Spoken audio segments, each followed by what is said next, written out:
piccolo imprevisto da parte di un concorrente che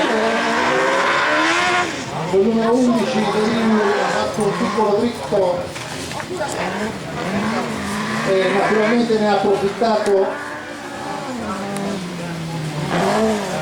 Bertoldo, che sta guidando con molta cautela questo fondo un po' viscido, ma che si andrà